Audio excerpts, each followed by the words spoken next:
Hey y'all, welcome back to my channel. Today I'm going to be showing you the invisible root and tension free technique that I use to install these Marley twists. So if you're interested, please stay tuned. I'm starting out with freshly washed and blow dried hair. To create my twist, I will be using the 16-inch equal Cuban twist braid in the color 1B. Now I think I want to wear a middle part, so I'm going to go ahead and create that, and then I will part my hair from ear to ear in order to separate the front from the back. I found that sectioning my hair prior to installation helps create a more precise grid, and it cuts down on installation time. Here I'm further sectioning the back by making a horizontal part from ear to ear. Now to help with precision, I always use a handheld mirror to make sure my parts are straight. Now I'm going to make my first row at the nape. Now if you struggle with parting your hair in the back, one tip is to place the tail of the comb where you like your part to be, but instead of moving the comb, just slowly turn your head. Now doing this really helps me part my hair a lot straighter.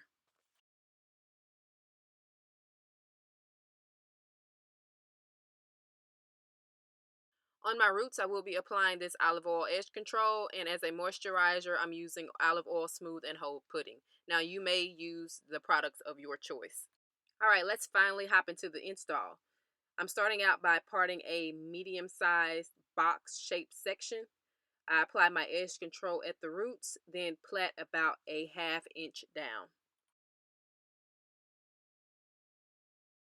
This is what my first plait looks like, and this is the result of plaiting that entire row. Now I'm going to grab my crochet needle and one strand of the Cuban twist hair folded in half. Insert the needle underneath the base of the plait.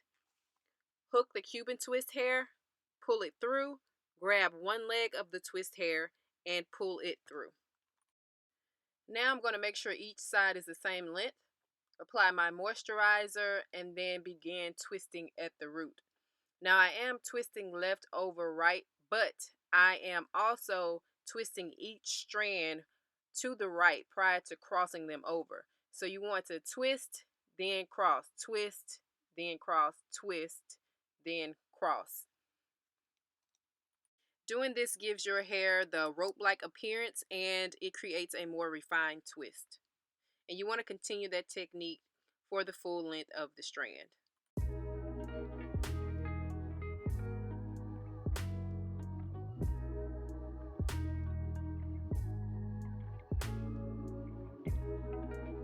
Once I get to the bottom, I like to fray the ends to taper and help them hold better.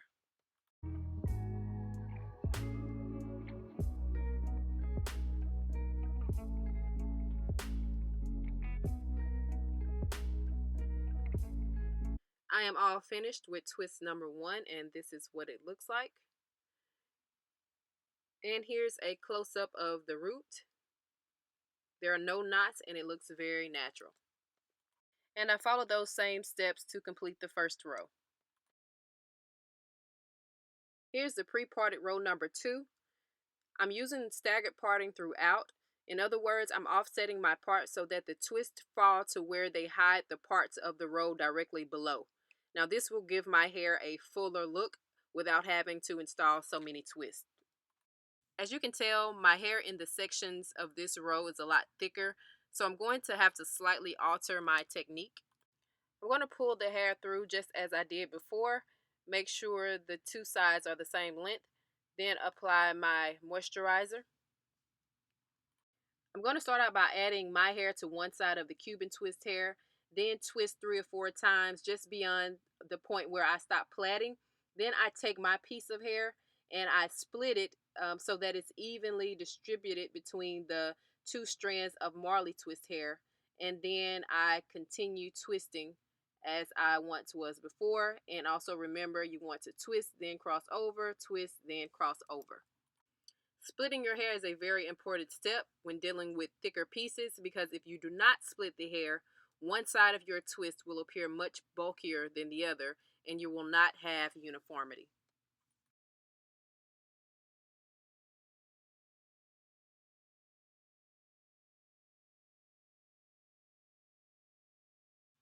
Here is row 2 all done, and they look nice so far.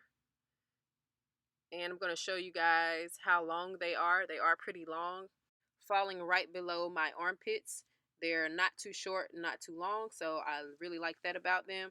And here is the back done. As you can see, I continue to use that staggered parting technique. To create staggered parts, what you want to do is use the adjacent row as a guide by identifying the halfway point of each box on the adjacent row, and you make your parts there.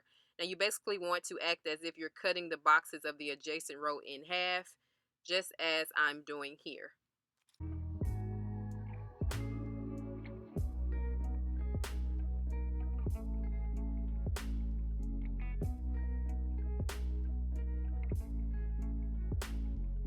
And once you're done pre-parting, you go ahead and make your plaits.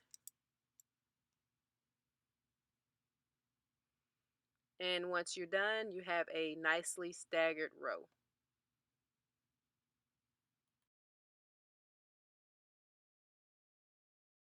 I'm going to go ahead and finish up the top part of my hair. Now I am using the same technique, but I'm going to allow you guys to watch as I do one twist, and then I'll be back to show you what a full install looks like.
Alright, I am finally done with my entire head, and this is what it looks like.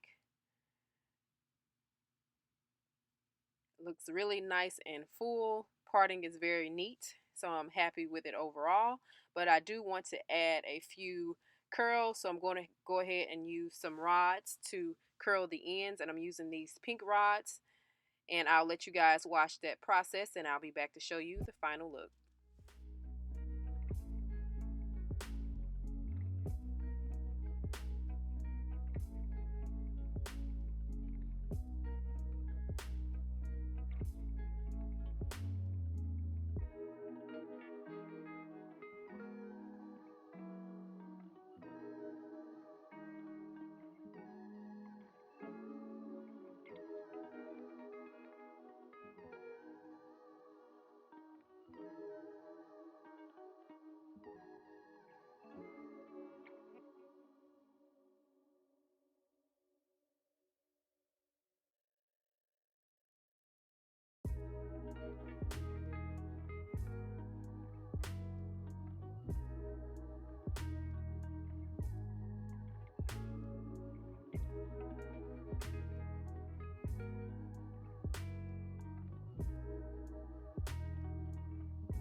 Here is the final look, and I am so happy with the results. It took me a total of 7 hours from start to finish to create this look.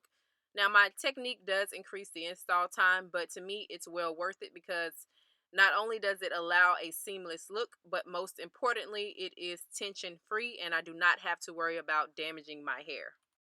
I use exactly 4 packs of hair, and I think I paid $6.99 per pack at my local beauty supply store.